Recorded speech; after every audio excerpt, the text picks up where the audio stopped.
नमस्कार। न्यूज 24 के खास कार्यक्रम आमने सामने में आपका स्वागत है। मेरे साथ आज हैं उत्तर प्रदेश के मुख्यमंत्री अखिलेश यादव जी। आपका बहुत बहुत स्वागत है। बहुत धन्यवाद आपका। ये बताइए अखिलेश जी, जब 2 साल पहले आप सत्ता में आए थे, 224 सीट्स लेकर के बड़ी धमक के साथ आए थे, जनता को बहुत ज्यादा आपसे आशाएं थी।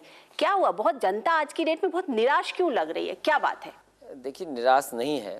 मैं कह सकता हूं समाजवादी पार्टी की पहली सरकार है जिसने 2 साल के अंदर घोषणा पत्र में रखी हुई बातों को 80% से ज्यादा लोगों के बीच में पहुंचाने का काम किया। अगर ये बात है अखिलेश जी, तो जो अभी चुनावी सर्वे आ रहे हैं उसमें आपकी पार्टी समाजवादी पार्टी को मैक्सिमम से मैक्सिमम 12 से 15 सीटें दी जा रही हैं। कि जो सर्वे आते हैं, जो सर्वेक्षण निकल के आते हैं, मैं उन पर कोई प्रश्न नहीं लगा रहा। कई बार सर्वेक्षण अच्छे भी होते हैं और कई बार ये देखने को मिला है कि जो उन्होंने कहा है उससे विपरीत परिणाम आए हैं। मैं ये कह सकता हूँ कि समाजवादी पार्टी ने जमीन पर काम किया है। परिणाम जब आएंगे तो आप देखेंगे समाजवादी पार्टी सबसे ज्यादा सीटें जीती। लेकिन आपकी ही सरकार में 100 से ज्यादा दंगे हुए, आपकी ही सरकार में क्राइम का रेट बढ़ा है। जो सेंस ऑफ सिक्योरिटी होती है वो अखिलेश सरकार में लोगों को नहीं मिल रही है, जिसका खामियाजा आप लोगों को भुगतना पड़ रहा है। कानून व्यवस्था, सिक्योरिटी, उस बिंदु पे लगातार कोई भी सरकार होगी उसको काम करना पड़ेगा और उस दिशा में सरकार ने अच्छा काम किया है। मैं ये कह सकता हूँ कि जहाँ पर लॉ एंड ऑर्डर के इश्यूज आए हैं सरकार ने सख्त होकर के कार्रवाई की है। लेकिन मैं ये भी जानता हूँ और उत्तर प्रदेश की जनता इस बात को भी जानती है, कई जो घटनाएं छोटी थी उनको धार्मिक रूप, उनको दंगे का रूप अगर किसी ने दिया है तो वो भारतीय जनता पार्टी और उनके सहयोगी दलों ने। अखिलेश जी, एक बात बताइए, जिस तरीके से मोदी के ऊपर 2002 के दंगे का दाग धुलता नहीं, उसी तरीके से मुजफ्फरनगर के दंगों का दाग अखिलेश सरकार पे लग चुका है। सच्चाई जिन्होंने जानी है वो जानते हैं कि दंगा नहीं हुआ था, ये 2 वर्गों के बीच का झगड़ा था और जिसने बड़ा रूप लिया। ये भी सही है कि मुजफ्फरनगर की बात और हमारी सरकार को लोग जरूर दूसरी तरीके से देखेंगे, जरूर टिप्पणी करेंगे, लेकिन जो सरकार कर सकती थी सरकार ने सही वक्त पर निर्णय लिया। शहर में अगर फौज बुलानी पड़ी है फौज बुलाई है, कोई घटना शहर में नहीं होने दी मुजफ्फरनगर में। लेकिन गांव में जो घटनाएं हुई वो रोकने का प्रयास किया। जाने अगर गई हैं तो उनकी जो मदद कर सकते थे की है। तो देश की कोई राजनीतिक पार्टी नहीं बची जो वहां ना गई हो। देश के तमाम बड़े नेता न बचे हों। आपकी सरकार इतना कुछ कर रही थी तो मुलायम सिंह यादव जी को ये क्यों कहना पड़ा कि अखिलेश सरकार को ठीक से काम करना पड़ेगा, नहीं तो ये हम हटा भी सकते। सुप्रीम कोर्ट ने जो 92 पेजेस का ऑब्जर्वेशन किया है सरकार को, जहां उन्होंने कहा है कि ये करना चाहिए, सरकार वो पूरा करने जा रही है। नेशनल ह्यूमन राइट कमीशन ने कहा कि सरकार ने जो काम कर सकती है, सरकार ने अच्छा काम किया। वहीं मैं नेताजी वाली बात कहना चाहता हूं। आज आप मुजफ्फरनगर के दंगे जो है इसके दाग धुल नहीं रहे, क्या आप माफी मांगेंगे उसके लिए? सवाल माफी का नहीं है। जो घटना थी बहुत दुर्भाग्यपूर्ण घटना थी, ऐसी घटना नहीं होनी चाहिए और कहीं हो नहीं। लेकिन इसकी जिम्मेदारी तो आपके ऊपर आती है। मैंने कहा जितना सरकार को कदम उठा सकती थी सरकार ने कदम उठाए। अच्छा ये बताइए, मुजफ्फरनगर के दंगों के बाद सडनली ये लगा इस चुनाव में कि पोलराइजेशन की राजनीति हो रही है, ध्रुवीकरण हो रहा है। आपके यहाँ के लीडर हैं आजम खान साहब, बिल्कुल अनगाइडेड मिसाइल की तरह जो मन में आया वो बोलते हैं और लगता है कि मुलायम सिंह यादव जी और अखिलेश यादव जी की पूरी शय है उनके ऊपर, नहीं तो आज तक आप लोगों ने उनके ऊपर कोई टिप्पणी तक नहीं की। सीनियर नेता है वो और जो बात उन्होंने रखी है किसी रूप में लिया जाए उसको, लेकिन जो उनके अभाव था, जो वो कहना चाहते थे वो आज भी कह रहे हैं और मैं भी कहता हूँ, पार्टी भी कह रही है कि मुसलमानों का योगदान बराबर का है, चाहे वो आर्थिक रूप से हो, चाहे देश की सुरक्षा हो, चाहे इस समाज को आगे बढ़ाने की। लेकिन क्या आजम खान साहब का ये कहना कि कारगिल का युद्ध जो है वो मुसलमानों ने जीता, ये सही था? ये जो नोटिस इलेक्शन कमीशन ने दिया उसका जवाब आजम खान साहब ने दिया है। बहुत सारे लोग चुनाव में हर तरह का हथकंडा अपनाते हैं। लेकिन उनके बयानों को क्या आप सपोर्ट करते हैं, क्या आप इंडोर्स करते हैं? मैं ये कहना चाहता हूं कि अगर आदरणीय आजम खान साहब ने इस बात को कहा है कि मुसलमानों का भी योगदान है तो ये स्वीकार देश को करना चाहिए। तो पूरे इसका के मतलब ये कहा माना जाए कि समाजवादी पार्टी और उसके मुखिया और उसके नेता और उसके चीफ मिनिस्टर अखिलेश यादव आजम खान के सारे बयानों को का सपोर्ट करते हैं, को इंडोर्स करते हैं। जहां तक समर्थन की बात है, समाजवादी पार्टी के वो नेता हैं, जो बात उन्होंने रखी है, जिस भाव से वो रखना चाहते थे वो भाव यही था। और वो मैं भी कहता हूँ कि मुसलमानों का चाहे आर्थिक रूप से आगे बढ़ाने में देश में बहुत बड़ा योगदान है। और जहाँ तो क्या सब ये धर्मों कह का सकते, समाज का क्या मैं सम्मान ये की बात हो पूछ तो उनको भी सकती हूँ, कहना चाहिए। क्या मैं ये पूछ सकती हूँ कि अखिलेश यादव मुस्लिम या जो पूरी राजनीति है उसका ध्रुवीकरण करवा रहे हैं? समाजवादी पार्टी ने कभी भी बंटवारे की राजनीति नहीं की और धर्म की राजनीति समाजवादी पार्टी ने कभी नहीं की। ये भारतीय जनता पार्टी जिसने धर्म का इस्तेमाल किया अपने मंचों पर, भगवान की तस्वीरें लगा करके उनके नारों को अपना पॉलिटिकल नारा बनाने का काम किया, इस जिम्मेदारी किसकी थी रोकने की? इलेक्शन कमीशन केवल चुनाव में रोकेगा किसी राजनीतिक दल को? इलेक्शन कमीशन को पूरी मॉनिटर हर पार्टी को कर सकता है। मैं पूछना चाहता हूं कि कोई पॉलिटिकल पार्टी अगर अब धर्म का इस्तेमाल करती है तो वो कौन सी संस्था है जो रोकेगी? तो मैं ये पूछ रही हूँ अखिलेश यादव आपसे कि अगर बीजेपी ये कर रही है तो क्या आप ईंट का जवाब पत्थर से ही देंगे? मैंने 1 साल से कहा है कि आज कम्युनल होना आसान है, सेकुलर होना मुश्किल है। कम्युनल होना इतना आसान है, कोई भी कम्युनल हो सकता है। आज धार्मिक सांप्रदायिकता को आगे बढ़ाने के लिए बहुत ज़्यादा ज़रूरत नहीं है। ये भारतीय जनता पार्टी के लोग छिप करके काम करते हैं। भारतीय जनता पार्टी से ज़्यादा चालू पार्टी कोई नहीं। आप मेरा पूरा ट्रैक रिकॉर्ड उठा के देखिए, मैंने हमेशा ये कहा कि उत्तर प्रदेश में भारतीय जनता पार्टी जानबूझ करके, क्योंकि उन्होंने प्रचार तो अपना किया कि विकास पुरुष हैं, विकास में आगे हैं, गुजरात मॉडल सबसे आगे है, लेकिन सच्चाई ये है कि जितने काम उत्तर प्रदेश में हो रहे हैं, क्या गुजरात में एक भी काम हो रहा है? अच्छा ये बताइए कि लोग कह रहे हैं या पूरा माहौल ऐसा लग रहा है जैसे कि हर जगह मोदी की लहर चल रही है। अखिलेश यादव क्या मानते हैं कि मोदी की लहर है और उसमें समाजवादी पार्टी भी जो है उसमें कहीं बह ना जाए? मैं उत्तर प्रदेश को पूरा देख चुका हूँ, मुझे कहीं भी लहर नहीं दिखाई दी।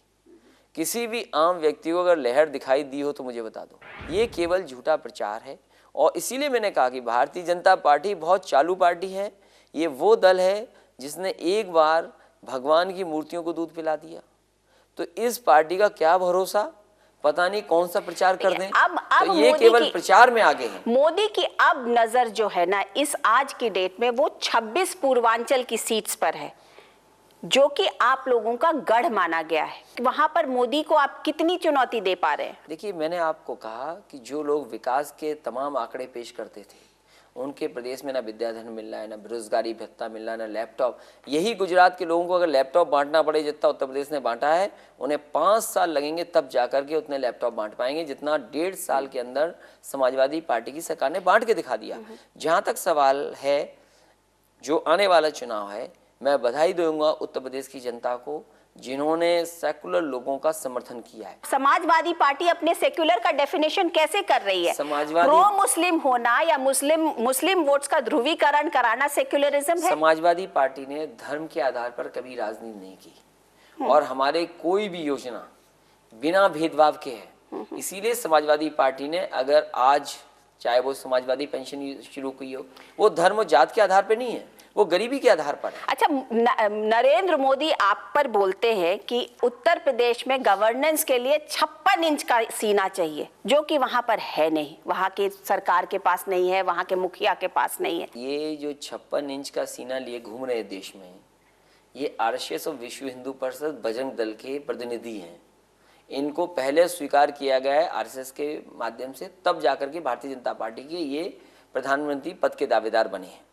और मैं आपको कह रहा हूँ कि केवल ज़्यादा बोलना, झूठा प्रचार करना इनके आचरण में है ये, और समाजवादी पार्टी ने जो काम किया वो एक भी काम हो रहा है। उत्तर प्रदेश आते हैं कभी बोलते हैं मैंने शेर भेजा, शेर पालने के लिए शेर का दिल होना चाहिए, वो वहां पर नहीं है। तो क्या बात है, आप लोग उनको मुंह तोड़ जवाब नहीं दे पा रहे? देश को चलाने के लिए और देश को एक साथ लेकर चलने के लिए 56 इंच का सीना नहीं चाहिए, बड़ा दिल चाहिए। और भारतीय जनता पार्टी के प्रधानमंत्री के दावेदार जो हैं उनका दिल बहुत छोटा है।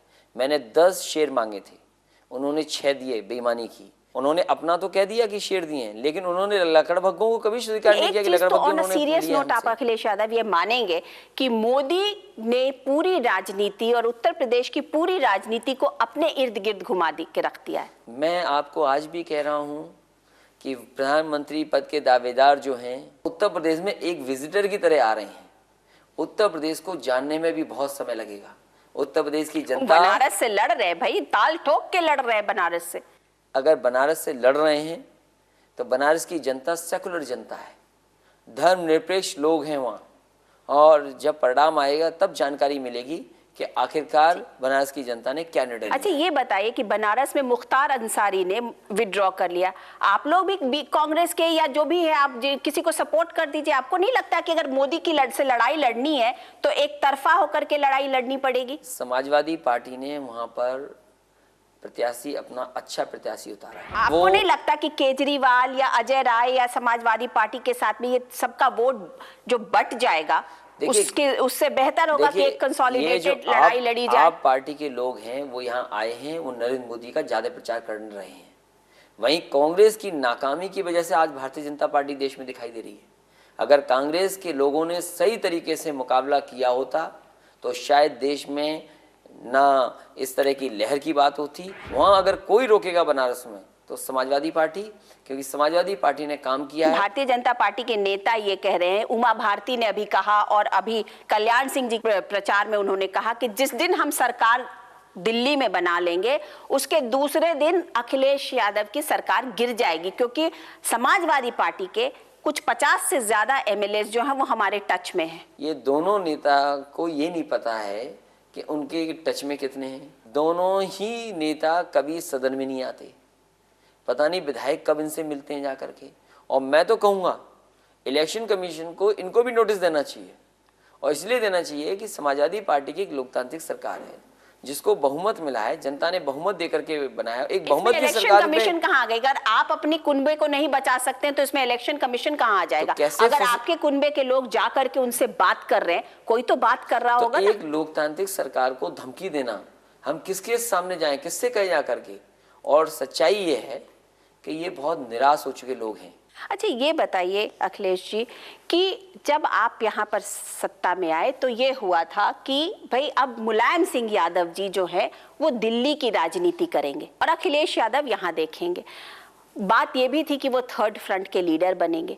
क्या हो गया? आज तमाम और सारे नेता लोग जो हैं वो सामने आ गए हैं और मुलायम सिंह जी कहीं पर नहीं है। समाजवादी पार्टी और नेताजी ने हमेशा भूमिका महत्वपूर्ण निभाई देश की राजनीति में। आने वाले समय में समाजवादियों को सबसे अच्छा मौका मिला है और इस बार पूरा पार्टी का नेतृत्व ये चाहता है कि नेताजी की भूमिका देश की राजनीति में फिर महत्वपूर्ण दिखाई दे। तो लेकिन और कैसे चुनाव होगी? से पहले किससे आपका ताना बाना किससे बन रहा है? देश में कई नेता, कम्युनिस्ट पार्टी, सीपीआई सीपीएम के वरिष्ठ नेता और कई ऐसे लोग जो एंटी कांग्रेस एंटी बीजेपी के समर्थक हैं वो इकट्ठे बैठे थे और कई बार मीटिंग हुई उनकी। परिणाम आने के बाद कोई ना कोई गठबंधन बनेगा, किसी न किसी रूप में ये फ्रंट बनेगा जो देश को एक सेकुलर सरकार देगी। अच्छा। मैं पूछना चाहता हूँ कि वेस्ट बंगाल में कांग्रेस और बीजेपी की क्या स्थिति है? उड़ीसा में बीजेपी कांग्रेस की क्या स्थिति है? क्या तमिलनाडु में बीजेपी कांग्रेस बहुत सीटें जीत करके आ रही है? आंध्र प्रदेश में पता नहीं लगेगा, लेकिन अगर बिहार में है नहीं। अगर बीजेपी को बाहर रखने की बात हुई तो क्या समाजवादी पार्टी और नेताजी कांग्रेस को सपोर्ट करेंगे या कांग्रेस से सपोर्ट लेंगे? क्या करेंगे? समाजवादी पार्टी एक सेकुलर सरकार बनाने के लिए पहल करेगी। सेक्युलर सरकार का मतलब क्या? उसमें बिना कांग्रेस के तो कोई सरकार नहीं बनती। तो अभी तो कांग्रेस को पहले अपनी सीटें बचानी चाहिए। कभी गिनती 90, कोई कह रहा 80, कोई कह रहा 70, लगातार नीचे जा रही है। नहीं, लेकिन ऑन अ लार्जर पर्सपेक्टिव अभी तो परिणाम आना है और जब परिणाम आएगा तो मैं समझता हूँ ये तमाम नेता बैठेंगे, तय करेंगे। नेता सब खड़े हैं ना, ममता दीदी भी खड़ी हैं, जयललिता जी भी खड़ी हैं, नवीन पटनायक भी आ जाएंगे, तो नेताजी तो उनके ही कैटेगरी में खड़े हो जाएंगे। तो नेताजी अलग कैसे लगेंगे? डेमोक्रेसी मैच्योर हो रही है, ये बहुत खुशी की बात है कि तमाम अलग अलग दल बैठ करके गठबंधन करने की राजनीति कर सकते हैं। ये तो डेमोक्रेसी में एक मैच्योरिटी आ रही है, मैच्योरिटी डेमोक्रेसी। ये तो अच्छी बात है डेमोक्रेसी में कि अनेक दल बैठ करके एक नई सरकार बनाने का काम करेंगे। किस तरीके से नेताजी की थर्ड फ्रंट की राजनीति या दिल्ली की राजनीति होगी, किसी को कुछ समझ में नहीं आ रहा है। देखिए, नेताजी ने कई बार सरकारें बनाने में बहुत बड़ा योगदान प्ले किया है। तो अगर सरकार बनाने में योगदान होगा तो नेताजी समाजवादी पार्टी कांग्रेस को सपोर्ट करेगी? ये अभी कोई विचार नहीं। ये राष्ट्रीय अध्यक्ष नेताजी और तमाम सेकुलर फोर्सेस जिसमें सीपीआई सीपीएम हैं, ये लोग बैठ करके तय करेंगे, तमाम थर्ड फ्रंट के लीडर्स जो जीत करके आएंगे कि क्या किस तरीके से आगे बढ़ाना है। लेकिन इस विचारधारा के ऊपर आप लोग ओपन रहेंगे, क्योंकि आप ये इम्पोर्टेंट होगा आपके लिए कि बीजेपी अगर बाहर रह सकती है तो उसको बाहर रखो।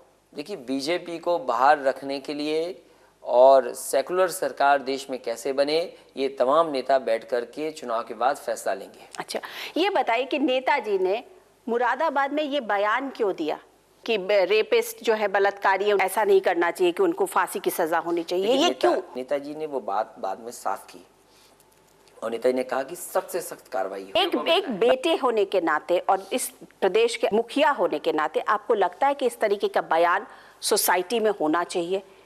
देखिए, नेताजी ने जो कहा उसके बाद दोबारा नेताजी ने इस बात को रखा कि समाजवादी लोग और समाजवादियों ने हमेशा महिलाओं का सम्मान किया है और अगर फांसी से भी ज्यादा कोई सख्त कार्रवाई हो सकती है तो स्वीकार करना चाहिए। अच्छा अखिलेश, आप लोगों के बारे में कहा जाता है कि ये ना समाजवादी पार्टी जो है ना, वो परिवार लिमिटेड कंपनी है।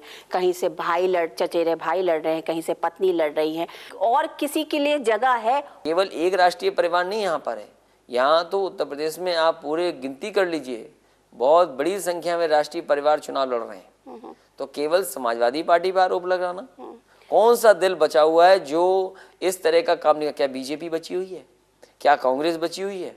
अब बसपा की तो बात कर नहीं सकते हम। अच्छा, कहते हैं कि अखिलेश यादव की जो पूरी पर्सनालिटी है ना, वो चाचाओं ने दबा के रख दी है। अखिलेश यादव बेचारे करे तो करे क्या, बच्चा ही रह गया है।